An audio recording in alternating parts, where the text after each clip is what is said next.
Assalamualaikum warahmatullahi taala wabarakatuh. Salam sejahtera bagi kita semua. Pada kesempatan kali ini saya Egi Kurniawan dengan nomor ID 05018010 ingin memaparkan materi presentasi final project saya yang berjudul Tasikmalaya UMKM Center. Nah, sebelum saya memulai, saya ingin mengucapkan terima kasih banyak atas bimbingannya kepada Mr. Randi, dan saya mengucapkan terima kasih banyak kepada dosen penguji saya yaitu Miss Astrid dan Miss Monique. Selanjutnya saya ingin memaparkan dimulai dari latar belakang. Latar belakang dari Tasikmalaya UMKM Center ini yaitu Tasikmalaya ini merupakan kota terbesar di bagian Jawa Barat bagian selatan, meliputi kota Garut, Tasikmalaya, Banjar, Ciamis maupun Pangandaran dan Sumedang. Nah, Tasikmalaya ini merupakan titik sentral dari berbagai aspek, termasuk salah satunya sektor ekonomi. Nah, sektor ekonomi dari kota Tasikmalaya ini, yaitu yang paling terbesar adalah dari UMKM-nya. UMKM dari kota Tasikmalaya ini tidak hanya UMKM biasa, tetapi memiliki UMKM lokalitas atau UMKM lokal yang ada di kota Tasikmalaya dengan memiliki ciri khas dengan karakter tersendiri. Seperti itu. UMKM Kota Tasikmalaya sampai saat ini sudah terkenal produknya sampai diekspor ke luar negeri maupun di dalam negeri, seperti itu.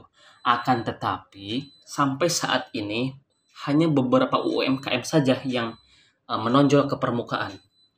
Sisanya UMKM Kota Tasikmalaya ini tidak ada mengalami perkembangan yang cukup signifikan. Kenapa? Karena sampai saat ini keberpihakan pemerintah Kota Tasikmalaya ini masih belum maksimal. Kenapa belum maksimal? Karena sampai saat ini untuk pelatihan UMKM, kemudian tempat untuk jual beli ataupun tempat pusat untuk produk UMKM lokal, untuk pameran dan untuk maupun seminar-seminar terkait UMKM itu belum ada tempat untuk mewadahi. Nah, untuk pelatihan saja memang ada di Kota Tasikmalaya, tetapi hanya dilakukan dalam 1 tahun sekali dan itu pun hanya per satu sektor jenis UMKM dalam 1 tahun sekali, seperti itu. Nah, dari sinilah isu ini muncul, kenapa Tasikmalaya UMKM Center ini muncul seperti itu. Sehingga isu masalahnya itu adalah jadi tidak ada tempat ataupun wadah untuk pelatihan UMKM di Tasikmalaya, baik itu jual beli, pelatihan, seminar dan lain-lain gitu ya. Nah, sehingga yang menyebabkan sulit berkembangnya bagi UMKM Kota Tasikmalaya. Dan potensi yang ada bagi UMKM di Kota Tasikmalaya ini yaitu tadi sangat beragam dan memiliki karakter tersendiri, memiliki kearifan lokal yang kental dengan budaya masyarakat maupun dari produknya itu sendiri. Nah, dari sinilah ide gagasan Tasikmalaya UMKM ini muncul. Ide gagasan ini ya, sebetulnya ingin membuat suatu wadah untuk mewadahi bagi para pelaku UMKM yang ada di Kota Tasikmalaya. Nah, wadah ini sehingga dibuatlah suatu bentuk bangunan seperti itu untuk mewadahi UMKM Kota Tasikmalaya dengan penerapan unsur lokalitas yang ada di Kota Tasikmalaya seperti itu, dengan pendekatan konsep kontemporer gitu ya. Kenapa konsep kontemporer? Karena saya ingin pendekatan arsitekturnya ini yang ramah lingkungan, kemudian pendekatan dari aspek lingkungan itu sendiri, kemudian konsep-konsep kontemporer ini ketika di masa yang akan datang ini bangunan ini masih relevan dan masih eksis seperti itu. Nah, dari sinilah konsep dasar saya muncul seperti itu. Dengan konsep dasarnya itu saya mengambil dari anyaman. Kenapa anyaman? Karena anyaman ini merupakan bagian dari produk UMKM yang ada di Kota Tasikmalaya. Saya membuat jargon seperti beranyaman menyatukan UMKM Tasikmalaya seperti itu. Nah, kenapa anyaman? Jadi anyaman itu adalah suatu rangkaian serat ataupun bentuk dari bahan tumbuhan yang dirajut ataupun dibentuk menjadi suatu kesatuan sehingga menjadi suatu bentuk benda daripada rajutan itu sendiri. Nah, dalam konteks UMKM Kota Tasikmalaya diartikan bahwa arti dari beranyam menyatukan UMKM Tasikmalaya ini yaitu antara UMKM lokalitas dan pemerintah ini beranyaman menjadi satu mengangkat UMKM sekitar seperti itu. Nah, ide gagasan keseluruhan ini menciptakan ide bentuk bangunan penataan pola anyaman yang saling mengikat, kira-kira seperti itu. Kemudian selanjutnya lingkup lokasi perancangan. Nah, untuk lingkup lokasi perancangan ini, lokasi perancangan ini tentunya ada di Kota Tasikmalaya. Nah, untuk lokasinya ini berada di dua ruas jalan Insinyur Haji Juanda dan Jalan Letan Harun, Kelurahan Sukamulya, Kecamatan Bungursari. Nah, dengan luas kurang lebih sekitar 16.180 atau kurang lebih sekitar 1,6 hektar seperti itu. Nah, dan lingkup perancangan untuk Tasikmalaya UMKM Center ini yaitu meliputi bangunan gedung Tasikmalaya UMKM Center ini sebagai tempat untuk pelatihan, kemudian sebagai tempat untuk menjual produk, kemudian sebagai tempat seminar, kemudian untuk sebagai tempat kolaborasi produk ataupun kolaborasi bagi para pelaku UMKM gitu. Jadi tempat ini untuk mewadahi bagi para pelaku UMKM ini tidak hanya meliputi pelatihan maupun sebagai tempat kolaborasi seperti itu. Dan tentunya Tasikmalaya UMKM Center ini sebagai landmark daripada Kota Tasikmalaya itu sendiri. Selanjutnya yaitu transformasi gubahan massa. Transformasi gubahan massa ini diambil dari konsep dasar yang tadi yaitu anyaman. Nah, dari anyaman ini saya buat dalam bentuk 2 dimensi untuk pola anyaman itu sendiri. Nah, saya memakai jenis pola anyaman susun silang atau disebut sasak ganda kalau dalam bahasa Sunda. Nah, dari pola anyaman inilah kemudian saya untuk membentuk gubahan massa ini dengan konsep yaitu anyaman itu tadi dengan dinamakan menganyam bentuk seperti itu. Sesuai dengan konsepnya anyaman. Nah, dalam gubahan massa ini dari pola anyaman 2 dimensi tadi saya implementasikan ke dalam tapak yang pertama ini sehingga didapatlah pola anyaman seperti membentuk modul grid seperti itu. Nah, dari sinilah kemudian saya buat modul pola anyaman pertama itu dengan beberapa segmen bentuk kotak. Kemudian saya kombinasikan dengan pola anyaman bagian kedua dengan bentuk kotak yang berbeda gitu ya, dengan posisi yang berbeda sehingga membentuk anyaman pola 1 dan pola 2 gitu ya. Nah, untuk pola anyaman yang ketiga ini yaitu merupakan rangkaian daripada pola 1 ke pola kedua seperti itu. Nah, ini adalah yang pola ketiga ini merupakan sisa daripada garis modul grid yang tadi dibuat, yang ini difungsikan sebagai sebenarnya untuk lantai pertama dan ini dibuat untuk sebagai landscape untuk area publik dan saya gunakan sebagai area service seperti itu. Nah, kemudian finally di bagian akhir ini pola 1, pola 2 sama pola 3 ini digabung dijadikan satu sehingga menjadi bentuk satu kesatuan pola anyaman untuk gubahan massa itu sendiri seperti itu kira-kira.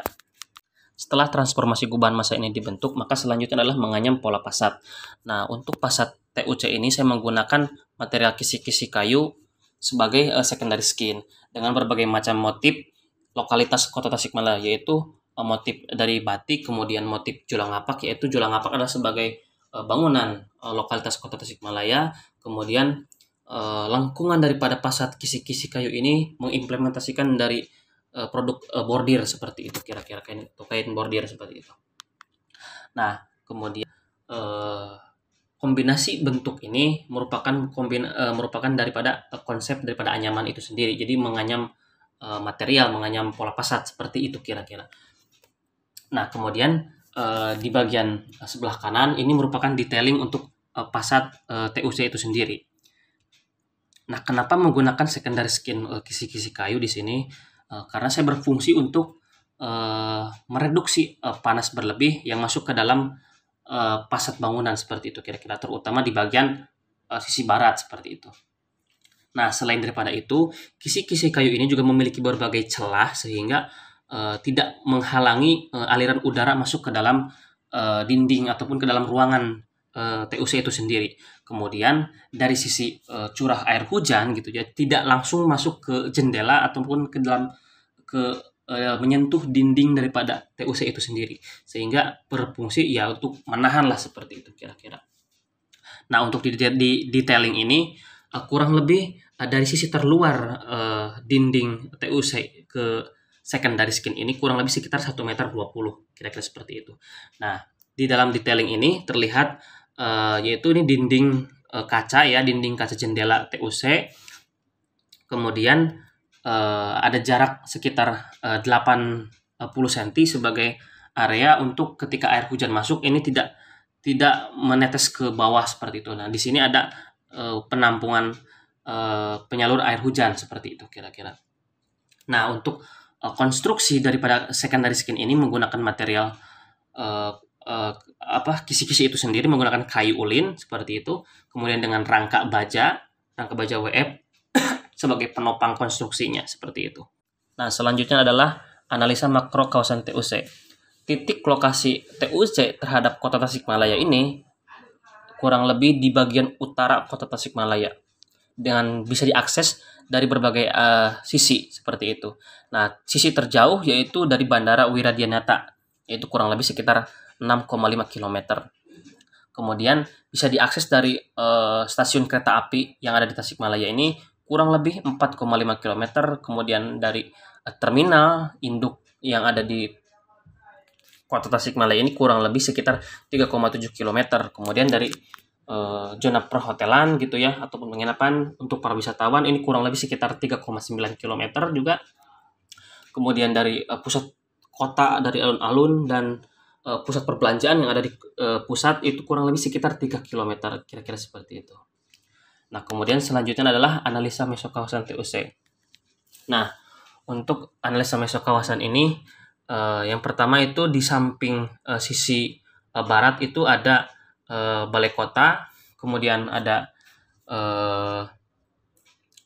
lahan kosong seperti itu. Kemudian di bagian timur itu ada RKM bahan bangunan, kemudian ada kejaksaan negeri, kemudian ada ruko-ruko seperti itu. Nah, kemudian di bagian selatan terhadap timur itu ada pusat perbelanjaan Transmart seperti itu. Kemudian di bagian selatan itu ada persimpangan pos polisi, kira-kira seperti itu. Selanjutnya adalah analisa mikro kawasan TUC. Yang pertama yaitu analisa kebisingan. Nah, untuk analisa kebisingan ini dari ruas jalan antara Jalan Letnan Harun ataupun Jalan Insinyur Haji Juanda yang berwarna merah ini merupakan jalur transportasi utama yang saling bersinggungan antar kendaraan satu dan lainnya, sehingga bisa menyebabkan potensi kebisingan yang cukup besar seperti itu. Nah, kemudian di bagian utara yang berwarna biru ini merupakan jalur kecil penghubung antar dua ruas jalan ini. Seperti itu yang berpotensi memiliki kebisingan yang cukup rendah. Nah, sehingga dalam implementasinya tentunya kebisingan ini dilingkari untuk sisi semua tapak sebetulnya. Nah, dalam penerapan desainnya tentunya bisa diminimalisir menggunakan vegetasi, kemudian ada penebalan dinding gitu ya, yang tentunya sudah dijelaskan tadi ada secondary skin bukan hanya untuk hal lain, tetapi juga ini juga bisa mereduksi suara yang terjadi seperti itu.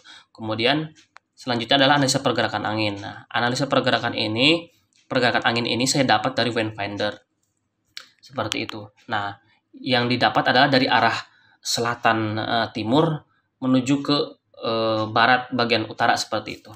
Nah, akan tetapi tidak dalam realitanya angin ini hanya tidak bergerak hanya dari satu sisi, bisa berkemungkinan juga dari berbagai sisi seperti itu. Nah, dalam penerapan desainnya juga saya tidak terpaku hanya dalam satu sisi. Dengan menggunakan pasat kisi-kisi ini juga saya gunakan dari berbagai sisi seperti itu, sehingga angin dari manapun bisa dimanfaatkan seperti itu. Nah, kemudian dari analisa pergerakan matahari, yaitu dari sisi timur, yaitu berada di Jalan Letnan Harun, kemudian bagian barat ini berada di Jalan Insinyur Haji Juanda. Nah, ketika sudah didapat bagian timur dan bagian barat di ruas jalan ini, maka didapat dari Jalan Letnan Harun ini berarti untuk dari matahari pagi hari bisa dimaksimalkan untuk bukaan seperti itu. Nah, kemudian di Jalan Insinyur Haji Juanda bagian barat ini bisa di minimalisir terkait bukaan-bukaan gitu, karena bisa mengakibatkan panas berlebih masuk ke dalam ruangan seperti itu. Kemudian dari analisa view dari luar ke dalam, Yaitu pertama dari bagian selatan dari titik jalur Transmart seperti itu. Ini merupakan view yang paling bagus yang pertama. Kemudian dari Jalan Letnan Harun dan Jalan Haji Juanda ini merupakan view yang bagus kedua. Kemudian ini yang cukup berpotensi juga dari bagian utara yang berwarna biru yang C ini juga memiliki potensi view yang cukup bagus gitu, seperti itu.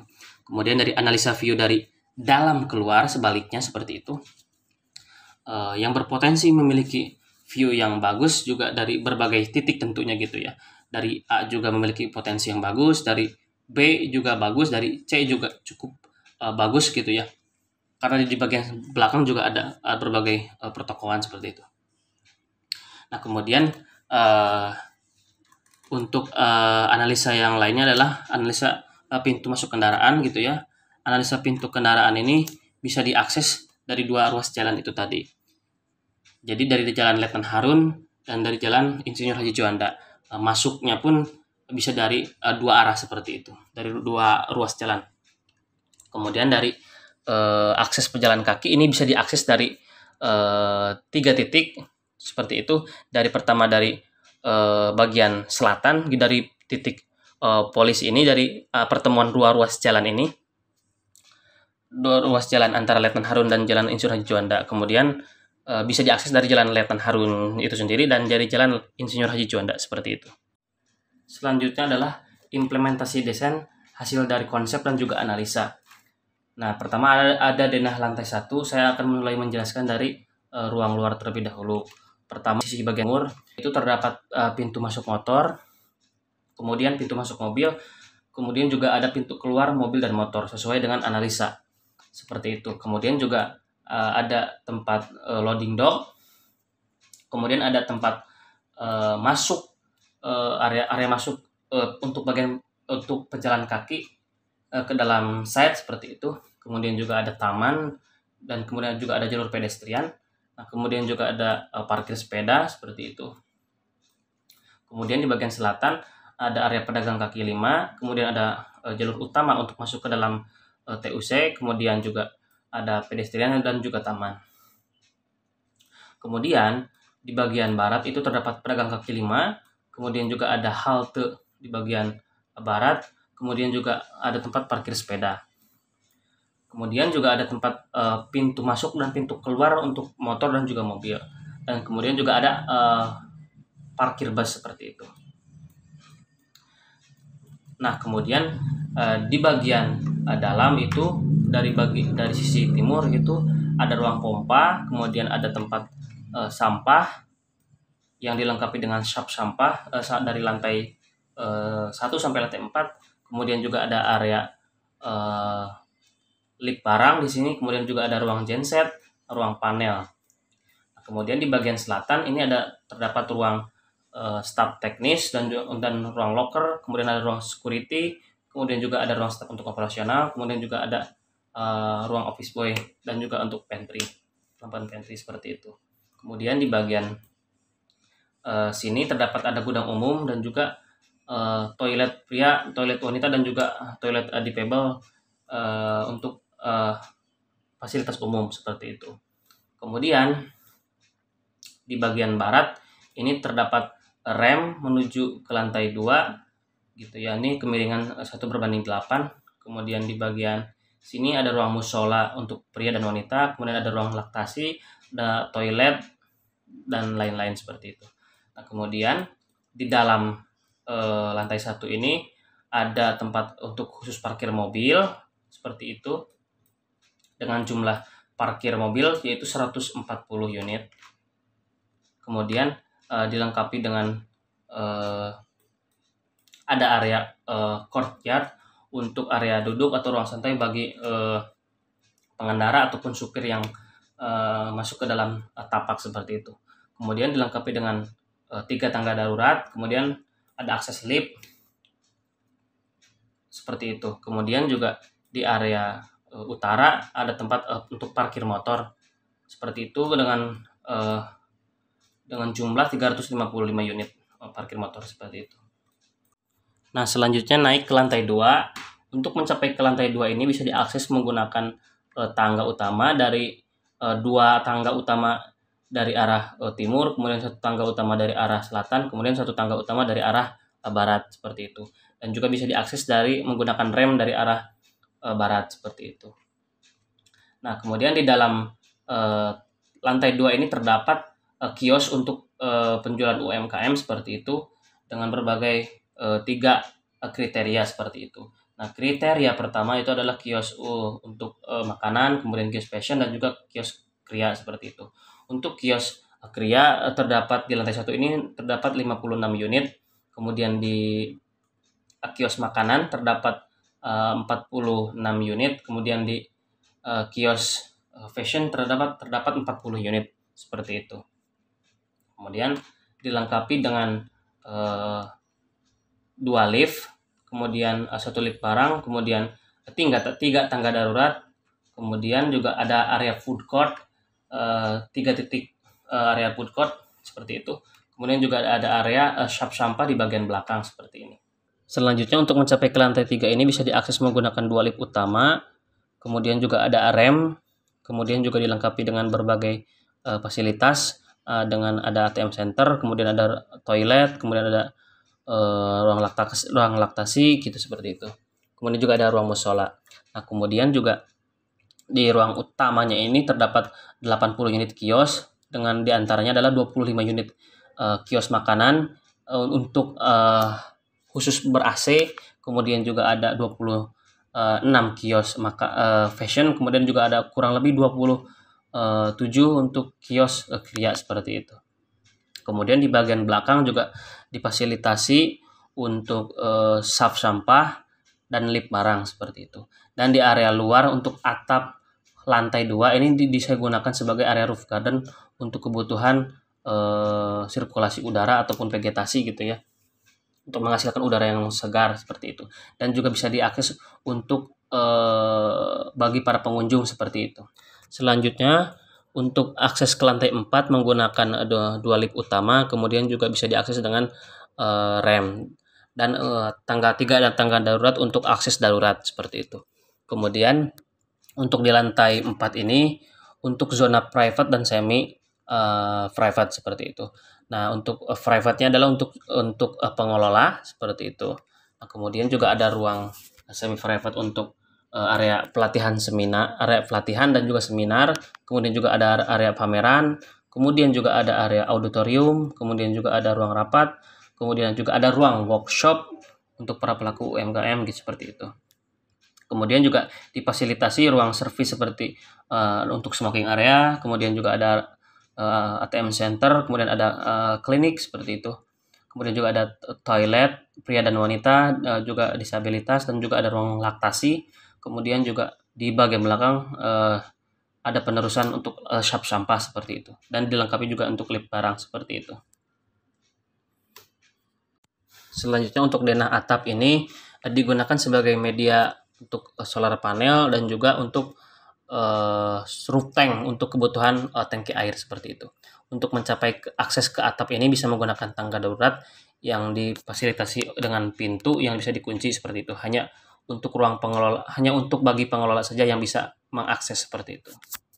Selanjutnya 3D perspektif eksterior. Dari gambar pertama ini adalah view dari arah timur. Nah, terlihat fasad kisi-kisi yang melengkung dengan nuansa motif lokalitas yang tadi dijelaskan di konsep. Kemudian terdapat bukaan yang cukup lebar di bagian tengah seperti itu, karena ini adalah bagian dari timur. Kemudian gambar kedua ada entrance untuk masuk ke parkir mobil. Kemudian gambar ketiga adalah view dari arah selatan, dari arah pos polisi seperti itu, yang terlihat bentuk fasad TUC sendiri dengan terlihat ada pedagang kaki lima seperti itu. Kemudian ini adalah view dari atas bagian timur. Kemudian ini ada view dari atas bagian barat seperti itu. Dan ini kemudian adalah view dari atas bagian selatan, tempat akses masuk utama seperti itu. Kemudian ini adalah view dari roof garden. Kemudian yang selanjutnya ini adalah view dari arah timur untuk terlihat untuk pedagang kaki 5 dengan dilengkapi dengan kanopi. Kemudian ini ada area view dari parkir motor seperti itu. Kemudian ini view pedagang kaki 5 nih dari sisi selatan dengan akses utama masuk seperti itu. Kemudian ini ada halte bagian barat seperti itu. Kemudian ini ada view dari area duduk courtyard di lantai 1 tempat parkir. Kemudian ini ada entrance dari barat dan juga untuk parkir sepeda seperti itu. Dan ini view dari entrance sisi timur seperti itu. Selanjutnya ini adalah 3D perspektif interior. Yang pertama adalah kios makanan. Untuk kios makanan ini kurang lebih dengan luas 4x4 meter seperti itu, dan dilengkapi dengan meja kasir dan juga tempat stand-stand untuk meletakkan makanan seperti itu. Dan untuk area pintu masuknya ini menggunakan sistem rolling door seperti itu, dengan menggunakan material plywood ya, finishing veneer seperti itu. Kemudian untuk area kios kria juga menggunakan material yang sama dengan luasan yang sama, akan tetapi dengan peletakan stand yang berbeda untuk peletakan tempat kerajinan seperti itu. Kemudian untuk di area kios fashion juga menggunakan luas yang sama dan dengan material yang sama, akan tetapi dengan isi dalaman kios yang berbeda khusus untuk bagian fashion seperti itu. Kemudian ini adalah view untuk area co-working space. Kemudian ini adalah tampak untuk auditorium. Kemudian ini adalah tampak ruang tunggu. Kemudian ini adalah tampak ruang pengelola. Kemudian ini adalah tampak untuk resepsionis seperti itu.